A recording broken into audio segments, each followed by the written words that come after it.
الحمد لله نحمده ونستعينه ونستغفره ونعوذ بالله من شرور أنفسنا ومن سيئات أعمالنا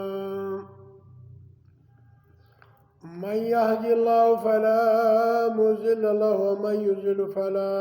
هادي له وأشهد أن لا إله إلا الله وحده لا شريك له وأشهد أن محمدا عبده ورسوله أما بعد فأعوذ بالله من الشيطان الرجيم بسم الله الرحمن الرحيم إنا أنزلنا إليك الكتاب بالحق لتحكم بين الناس بما أراك الله ولا تكن للخائنين خصيما. دا سورة نساء دا پارا پنځمه دا آیات یوسل پنځم دی. پدې کې الله پاک وخپل راستول سوي نبی ته پیغام ورکي خبرویه چې اے پیغمبره ته چې فیصلې کوې ته به په هغه رقم کوې کوم چې ما تا ته حکم کړی دی، کوم چې ما تا ته ښوونه کړې ده. خو د ځانه به خبرې نه کوې، د هر چا سره دي، که یهودي که نصارا دي که مجوس دي که صایبین دي، د هغو سره دي په یو مسله کې جګړه رااله، نو ته به د الله د قرآن په مطابق فیصلې کوې چې کوم ما تا ته نازل کړی دي. د دوی څه به هم دلیل غواړې په تورات کې، په انجیل کې، په زبور کې، په نورو صحیفو کې. نو د هغه رقم نن سبا موږ ځان ته مسلمانان وایو، موږ هم هر عمل چې کوو په هغه باندې به موږ و دوی ته آیات پیښوو، د نبي سنت به پیښوو، که پنجپیره یې، که اهل حدیث یې، که دیوبنده یې، که بریلی یې، که شیعه یې، که صیفیان یې، که هره ډله ده، هغه ته به موږ وایو چې د موږ سره خو دغه آیات لرو، دغه حدیث لرو. ته چې دا پلانی عمل کوي پر دې د تاسو کم آیات دي د الله د قرآن، کم د نبي صلی الله علیه وسلم سنت د تا سره ستا حدیث ته. اوس دا قرآن د نبی علیه السلام څخه تر قیامته پورې دا د رهنمایي کتاب دی، دا د هدایت کتاب دی. اوس خبره نن پر دې کوو د دغه برای نام مسلمانان چې دې ځانو ته مسلمانان وایي، په هغه کې که پنجپیریان دي، که اهل حدیث دي، که دیوبندیان دي، که بریلیان دي، که تبلیغیان دي، که نور داسې ډلې دي، هغه څه به موږ دلیل غواړو. دلیل به د الله په کتاب وي، د نبي په سنت وي. نن دا خبره په ډاګه کوو، د چا څه بیریږو نه، د الله کتاب په لاس کې دی، پر هغه مې ایمان دی، د نبي صلی الله علیه وسلم پر سنت مې ایمان دی. دغه نن سبا چې زموږ د روزې په میاشت کې هر مسجد ډک دی، تراویح ورته ویل کېږي، دی یې کوي، په دومره سپیټه کوي، په 180 رفتار کې وي، نه ملا په پوهېږي، نه حافظ په پوهېږي، نه قاری په پوهېږي، نه جاهلان مقتدیان په پوهېږي. بس صرف ویل دي زغلي باندې دا لمونځ نه د الله په کتاب ثابت دی نه د نبي صلی الله علیه وسلم په سنتو باندې دغه شل رکعاته که څوک کوي یا اتر رکعاته کوي دا د قرآن په خلاف دي د نبي صلی الله علیه وسلم د سنتو څخه خلاف دي الله قرآن کې بیان کړی دي چې ای پیغمبره دغه لمونځ د تهجد دا ستا دپاره نفل دی دا د نه د دې پنځو لمونځو څخه مخکې پر نبي پر مسلمانانو باندې واجب و بعد کې چې دغه پنځه لمونځونه الله پاک پر مسلمانانو باندې واجب کړ بیا هغه لمونځ د تهجد و مسلمانانو ته نفل کوي دا چې هر څوک دا بدعت کار دی د چا پلار نشي ثابتولی هر چا که ثابته کړه 2 لک روپۍ زه هغه ته انعام ورکوم دا جاهله مسلمانان پر ناکه ناجده باندې یو ستړي کړي او تر دې دا پکار دی چې یو آیات دا ودې ته ور زده کړي په معنا سره چې دا زده کړي بیا په کورو کې بیا تر دغه د الله ته دشمني د دین د دشمنۍ څخه باید چې دا عمل پرېږدي بدعت دی دا د نبي څخه ثابته نه ده د صحابو څخه ثابته نه ده دا د شپې لمونځ په تهجد کې بیا کوو دا زیات 11 رکعاته راغلي دي په دا کم چې 6 کتاب موږ ورته وایو او د بخاري څخه ونیسئ بیا تر مشکاته پورې دا اوه کتابه چې دي مشهوره زما ورونو دغه لمونځ دا په اسلام کې نشته بدعت دی الله قرآن کې دا حکم کړی دی آیا دا نبی دا دین نو دا کړی او ښکاره کړی الله انا بېشکه مرشیو انزلنا نازل کړی مې دی الیک و تا ته ای پیغمبره الکتاب کتاب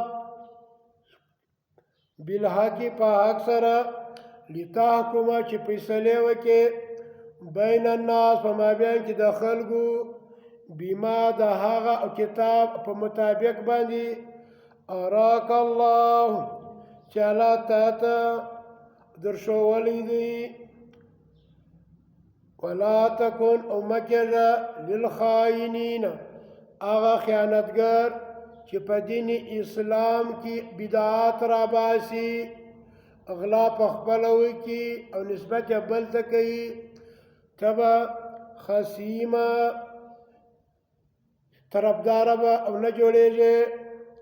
نو رب دا وښوله موږ دې ته وایو چې ته به د الله د قرآن په مطابق فیصلې کوې ته به د نبي د سنتو په مطابق دا فیصلې کوي دا د الله کتاب دی سوره بن اسرائیل 1 نمبر دی الله وایي ومن اللیل یو څه حصه د شپې فتهجد را بیداره سه ای پیغمبره بی په دې وخت سره د الله کتاب ووایه په دا لمانځه کې نافلته لکه نافلته دا یو نفل دی لکه ستا دپاره دا رب نبي ته وښوه چې دا د تهجد لمونځ دی تراویح نه دي چې ته د ماخستن د لمانځه سره کې دا بدعات دی دا رسم دی رواج دی صرف د خلکو دپاره یو کیل دی یو تماشه ده خلک خطاباسي غلویه تر دا پکار دی هر عالم چې ځان ته مسلمان وایي هغه باید چې دا خلک کښېنئ یو آیات الله د کتاب ورته بیان کړي په پوهې کې په زده یې کې دا لمونځ نه دی لمونځ دا بدعت دی دغه رقم حدیث دی د مسلمان لپاره یو آیات هم کافي دی یو حدیث هم کافی دی. حدیث دی قال رسول الله صلی الله علیه وآله وسلم علیکم بقیام اللیل فإن دابة الصالحین قبلكم وهو قربة لكم إلى ربكم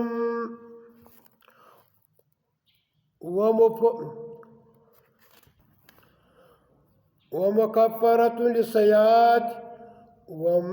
ومنحات عن الإثم. نبی صلی الله علیه وسلم څخه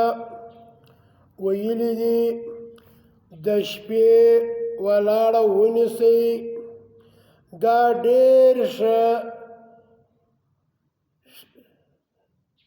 طریقه ده. دا ستاسو څخه مخکو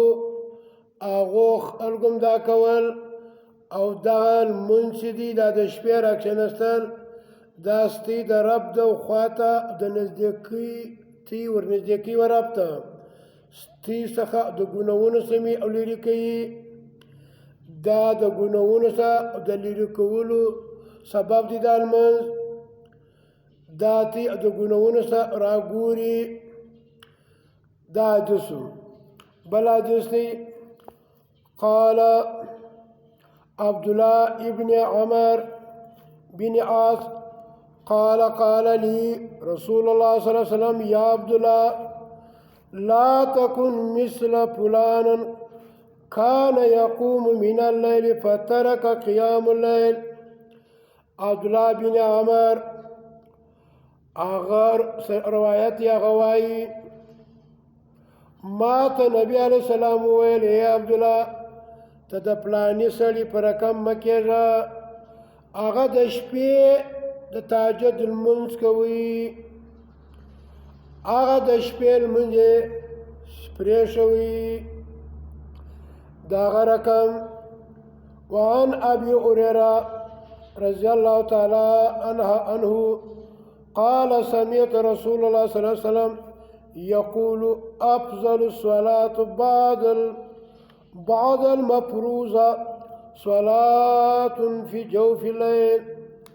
دا ابو هريره ته نو روایت دی چې هغه ما د نبی علیه السلام څخه واورېدل چې هغه ویل د هغه واجب المنځو څخه علاوه تر ټولو ښه افضل المنځ چې دی هغه د شپې لمونځ دی، هغه د شپې لمونځ دی. نو اوس که څوک ځان ته مسلمان وایي د الله په قرآن ثابته ده چې دا لمونځ د شپې دی په تهجد دی، د نبي حدیث هم دا معلومه کړه چې دا د شپې لمونځ دی. اوس خبره دا ده د نن سبا مسلک پرسته مذهب پرسته هغو ته چې راسه د الله قرآن ته راسه، د نبی صلی الله علیه وسلم و حدیثو ته راسه، سنتو ته راسه. وإذا قیل کله چې ویل شي لهم دوی ته تعالوا راسئ الی ما انزل الله، او چې نازل کړی دی الله پاک وإلى رسول ورسول علیه السلام ته د الله قرآن راسئ پنجشنبه راسئ سیفه اے راسئ علاجسه راسه د الله پر قرآن ما ته د خپل عمل پیش کړ چې دا ستا لمونځ دغه چې دا اته رکعته کوي، پنجشنبهیان چې ځان ته حق پرسته وایي هغه 6 رکعته کوي، چې دا راسه د الله په قرآن او په سنت ثابته کړو. رأیت المنافقین ووینه به ته دا منافقان یصدون عنک دوی به او لرې کېږي او له تا نه صدودن په لرېوالي سره. وایي دا دومره خلک 1400 کاله کې دا ستا تېوز به نه زما ورونو د الله په قرآن د چا پلار ولا که دا ثابته کړي او د نبي صلی الله علیه وسلم په حدیث د چا پلار کسانه که ثابت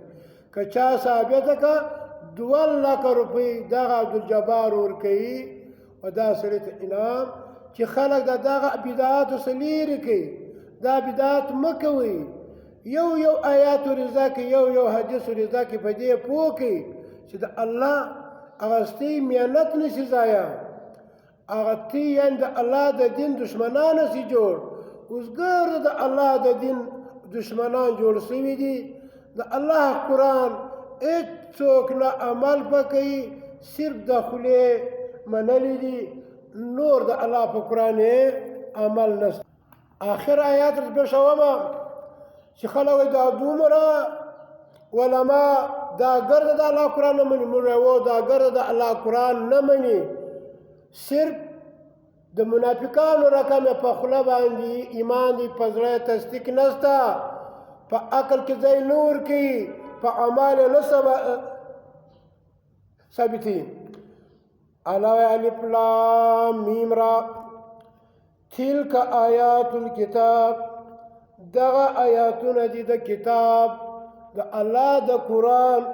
والذي اغا انزل الیک چې نازل شوی دی وي تا ته مې ربک له جانبه د رب څخه هر عمل چې کوي د الله په قرآن یې پیش کړه دا یو شیشه ده دا یو رهنما دی دا یو حاکم دی دا د رب کتاب دی ان الحکم الی الله نه ده فیصله مګر د یو الله من ربک دا له جانبه د رب څخه دی الحق دا قرآن حق دی ولكن اکثر الناس لا يؤمنون لیکن اکثر د خلکو دا قرآن نه مني په دې ایمان نه راوړي دا سوره رعد اول نمبر آیات اوس په هر مسله کې که موږ ذات مسلمانان وای باید چې موږ دغه خلک کښېنو چې وروره ته ما په پوه که د الله په قرآن کې دا لمونځ شته که نشته دا لمونځ بالکل نشته دا بدعت کار دی دا د شپې لمونځ دی تهجد دی په کور کې به کوې کم چې 15 وخته لمونځ دا به په مسجد کې کوې دغسې موږ دی تراویح ورته دا د شپې لمونځ دی په کور کې افضله دی نو که د چا ایمان یې ودې مني که نه مني هغه دې نه کوي الله وایي ومن لم يحكم بما انزل الله فاولئک هم الکافرون ومن لم يحكم بما انزل الله فاولئك هم الظالمون ومن لم يحكم بما انزل الله فاولئك هم الفاسقون الله څوک چې زما په نازل شوي کتاب فیصله نه کوي دا کافر دی دا ظالم دی دا فاسق دی نو زما ورونو باید چې موږ ځان کافران نه کړو فاسقان نه کړو ظالمان نه کړو دا د الله قرآن زده کړو اکابرین شاته تس کړو فقها شاته تس کړو امامان شاته تس کو یا د الله پر قرآن پیش کو چې د کم چا خبر د الله د قرآن په مطابق ده او د نبی صلی الله علیه وسلم د حدیث په مطابق ده که مطابق هغه راواخلي که نو هغه تس کوي هغه زموږ د غاړې توق وي په دنیا کې الله دې وس توفیق راکړي چې دا قرآن زده کړو او دغه براینام علما یې ته وایي چې ته د خلکو پیسې خورې مالونه خورې زکاتونه خورې سرسایه خورې دا خو وخوره دا د زار څه بې ایمانه خو په دین یې پوه کړه یو آیات رضا که د میاشتې 10 آیاته شو د کاله 362 آیاته شولو خلک به په دین پوه شي خلک به د کفریاتو څخه ووځي د شرکیاتو به ووځي د منافقاتو به ووځي د بدعاتو به ووځي د ګناهونو به ووځي ټوله د الله د دین په خلاف لګیا دي که اغاخیل دي که پیران دي که شیخ القرآن دي که شیخ الحدیث دي دا ټول د الله د دین دشمنان جوړ شوي دي زما ورونو خواست ورته کوم د رب کتاب زده کړئ یو آیات زده کړئ په هر باندې لس نیکۍ دي عمل په وکړه او بل ته ورسوه بله راه نشته آمنت بالله وملائکته وکتبه ورسوله موږ پر الله ایمان چې د الله کتاب دی او پر نبی مې ایمان چې د هغه حدیث دی بله لار نشته د دوې لارې واطیعوا الله واطیعوا رسول فان تولوا فان الله لا يحب الكافرین د الله د ومنئ د الله او د نبي د ومنئ که د دې دوه ستۍ مخ اړوي الله یې زه مینه نه کوم د کافرانو څخه نو ځانونه کافران مه جوړوئ مسلمانان سي که ځان ته مسلمانان وایاست